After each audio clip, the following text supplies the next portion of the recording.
This means that this balancing force is engineerable. That means it's possible to do a type of vibrational engineering with these energies. This is the exact same vibratory energy as what you see around the heads or the bodies of the saints in every tradition. It's not a metaphor, it's an actual vibrational force.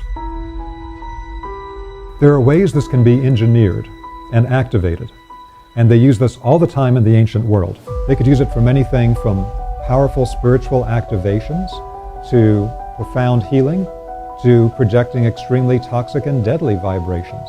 That unless you're trained in an energetic science like Chinese medicine, a Western medical doctor will never even know what happened to the person because they won't see the blockages that it creates. They won't see the effects on the energy flows.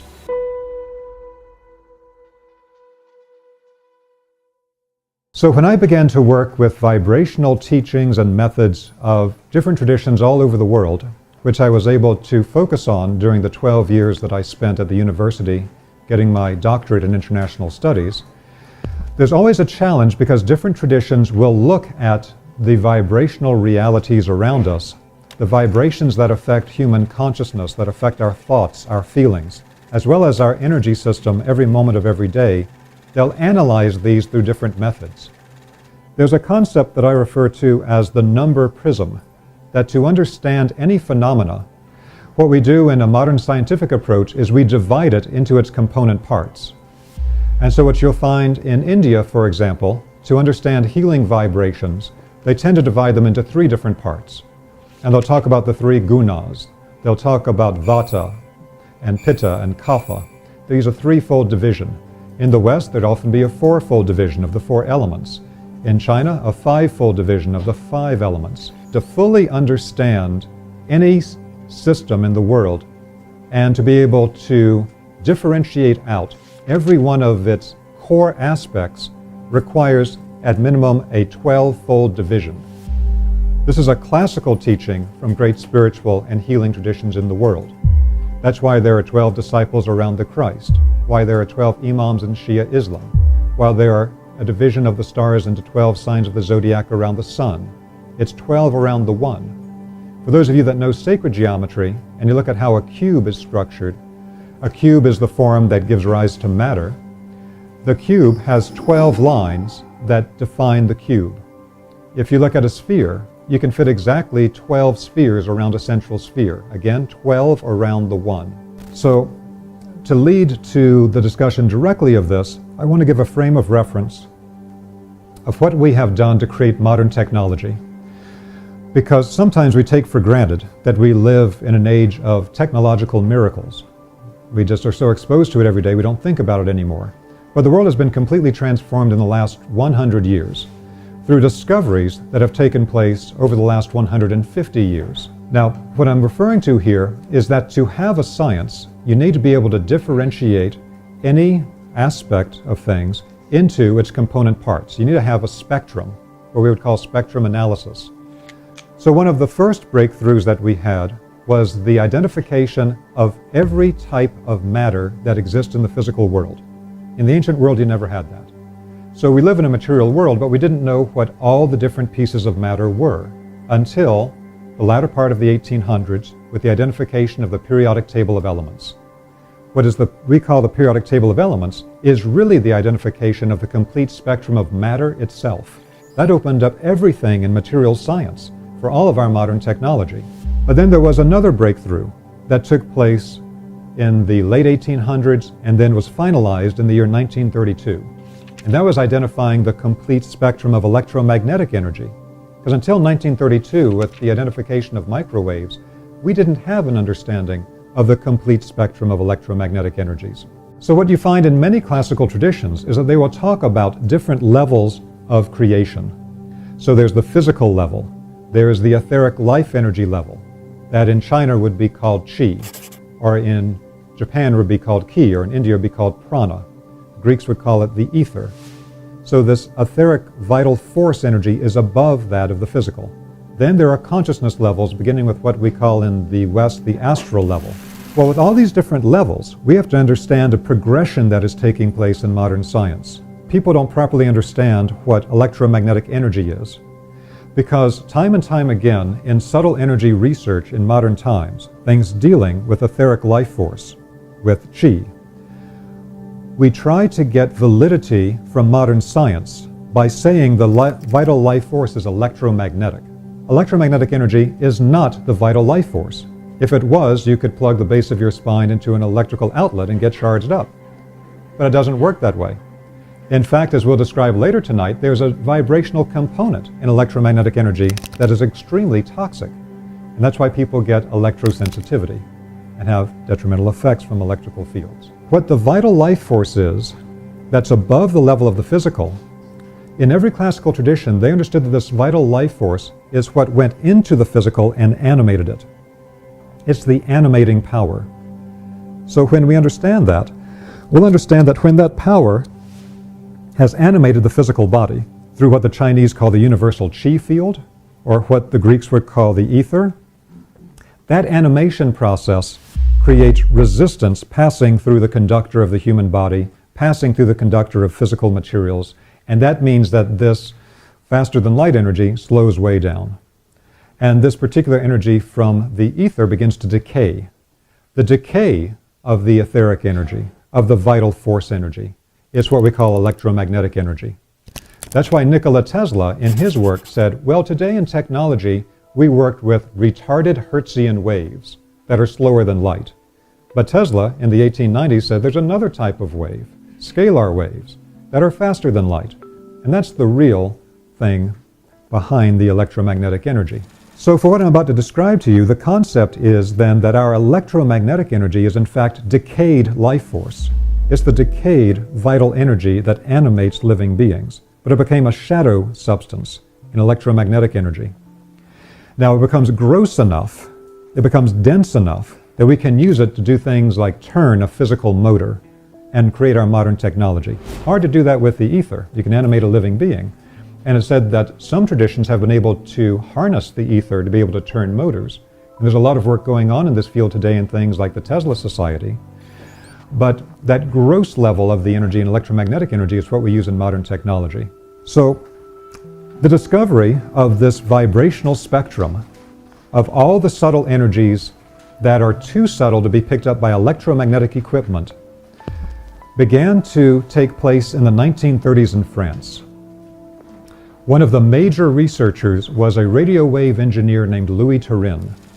And Louis Turin had studied French radiesthesia, the method of being able to pick up subtle vibrations through the use of particular types of pendulums or other tools. Now, the difficulty we have today is that their method has almost nothing to do with what you see today with the use of pendulums and mental dowsing. It's a completely different method.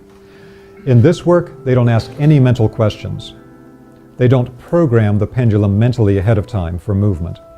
Rather, the pendulums have particular types of angles or shapes built into them that resonate with a particular vibrational force, or they can be tuned to a series of different vibrations. Then, through the movement of the pendulum or other type of measurement tool, you'll then be able to perceive simply the presence or the absence of an invisible vibration that most people cannot perceive. Some people who are very sensitive energy healers or psychics may be able to perceive some of these energies. But what the tool allows you to do is then to pick up that vibratory force coming from any person, place, or thing. So with the work of Louis Turin as a radio wave engineer, he understood that there are all types of waves that are passing through us all the time that you'll have no idea even exist unless you have a tool to be able to detect it. So he knew from radio wave technology, radio waves are passing through things all the time. You don't know they're there until you use a crystal and you tune the crystal to pick up the broadcast. So using the concepts of the French radiesthesia, which I won't go into too much of the background tonight, but let's just say it goes back to ancient times, goes back to the ancient Egyptian temple science, goes back to the work of the Jesuits in the Catholic tradition. And this is not some conspiracy theory. This is actually coming from writings of Jesuit-trained French priests who wrote in French in the early 1900s and who wrote books about this. Then came into France, was given out to the public as an actual method to detect subtle vibrations, and then was taken further by people like Louis Turin. This was a gigantic development in subtle energy work. to be able to differentiate the complete spectrum of all subtle energies into 12 parts. This then gave us a 12-fold spectrum with the color bands associated with it. Now here's the thing. These 12 vibrations that make up the complete spectrum of subtle energy, the exact same way that the electromagnetic spectrum shows the complete spectrum of electromagnetic energy, these energies were described for simplicity by the French in terms of colors. Because all of these subtle vibrations, they may be completely invisible, or that vibration can appear in any quality scale. What do I mean by a quality scale? A quality scale is shape, or sound, or movement, or angle, or color, or proportion. All of these are qualities. There are healers who use only light and color. There are healers who use only sound. There's healers that use only angles. There are healers that use only numbers. All of these are quality scales to express the complete spectrum of vibrational forces. But I want to mention that how I found out about this in the first place was through my dear friend and mentor, Dr. Ibrahim Karim from Cairo, Egypt. So Dr. Karim built another system on top of the French identification of the vibrational spectrum. Now with Dr. Karim's work, what he did is that he not only worked with the 12 bands of all the different powers or qualities of energy that exist with subtle energy, but he asked a very important question. In the French work, when you look at this particular spectrum, again, bear in mind that though it's expressed as color, color is only one way that invisible vibration could manifest. It could stay completely invisible to normal human senses, or it could manifest as a sound, as a shape, etc. That's why you see all of these medieval texts talking about correspondences. This sound equals this color, which equals this shape, which equals this string length, etc. So in the French work, they talked about the way that the 12 vibrations will form around the boundary of objects. You can actually test them there directly. And then certain people, places, things, shapes would manifest a very specific vibration. They called it the shape-caused wave. It's a vibratory wave that comes from a shape. Now, Dr. Karim did a tremendous amount of work with this because he's an architect. He wanted to understand exactly what vibratory forces am I getting from shapes and how do they affect living beings. But he did something else the French hadn't thought to do, a brilliant act of lateral thinking. And that is, just as you have the 12 bands of all the vibrations that appear on the perimeter of all objects, he asked, well, what's the energy in the center of everything? What's in the center of every chakra in the human body? What's in the center of every shape, of every form, of any material? So the center of everything, any form, if you draw a circle, it will appear at the moment you draw the circle in the center of the circle. Now that appears strange to us. We don't think about natural forces interacting with our creative activity in this way, but it does. As soon as you learn to detect these energies, you'll be able to create any shape or test any existing shape, whether in 2D or 3D, and see exactly where this force manifests. This means that this balancing force, just like all the rest of the vibrational spectrum, is engineerable. That means it's possible to do a type of vibrational engineering with these energies. So Dr. Karim, in asking the question, what's that energy in the center? He identified that one of the three energies is what he called the higher harmonic of gold. This is the exact same vibratory energy as what you see around the heads or the bodies of the saints in every tradition. It's not a metaphor. It's an actual vibrational force. There are ways this can be engineered and activated, and they use this all the time in the ancient world. So the French in their work in the 1930s identified the way that the 12 bands of vibration that they had detected, which are all of the polarized energies in the world, all the things that create one specific power. It's hot versus cold. It's light versus dark. These different specialized powers of the 12 then correspond with what Dr. Karim found with the one quality in the center, the centering vibration, which has no opposite. It's the connection to the original unified source. It's unity. And what we have then is an exquisite system in which that energy of unity in the center then manifests into physical space and specific activity by taking on energies of specific bands of the 12 bands. Dr. Karim advanced this work so far that by the early 1990s in Egypt, certain people in the Egyptian government knew about his work, and they invited him to demonstrate the power of these vibrations coming from shapes, coming from geometry, at the Egyptian National Research Center. This then led to Dr. Karim successfully demonstrating that he could affect the life functions in living beings through pure shapes.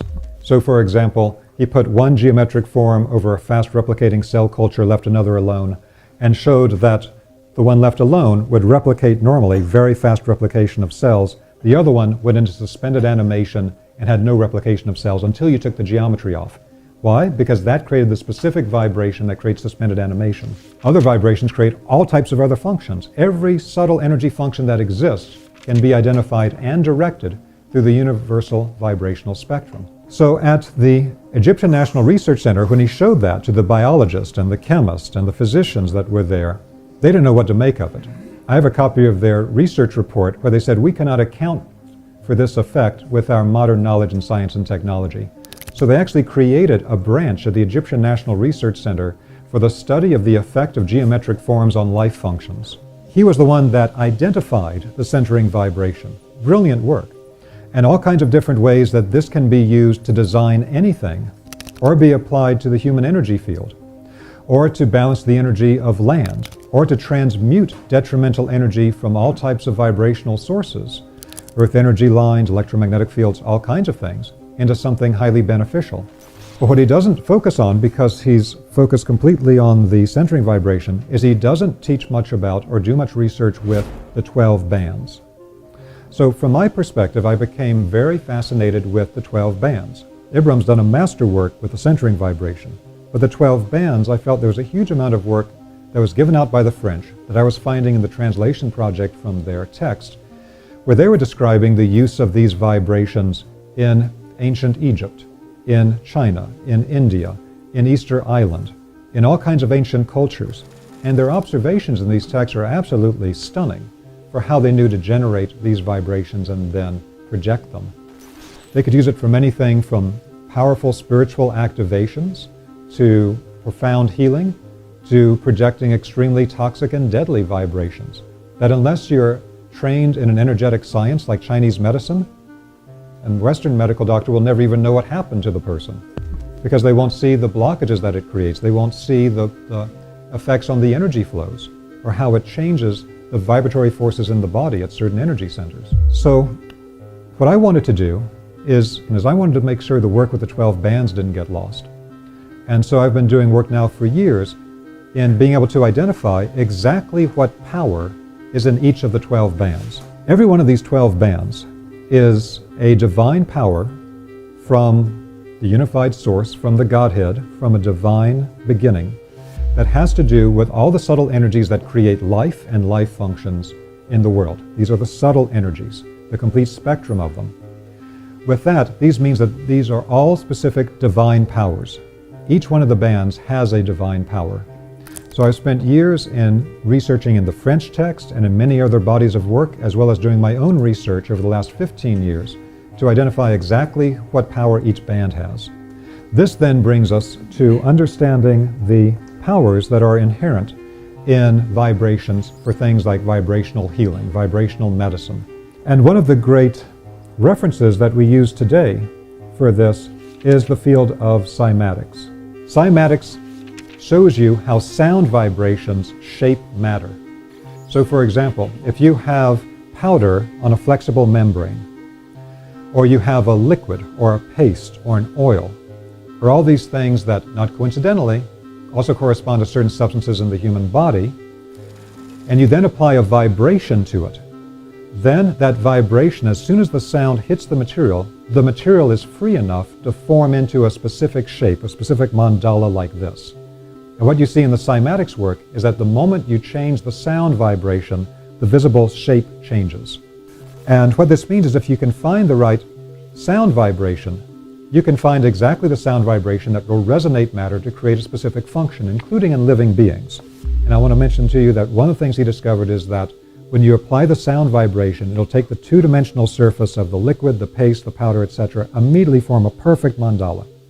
But he found if you take 5 vibrations and you combine 5 vibrations together, then you could get the powder on the plate to come together, rise up vertically, and move like a living being.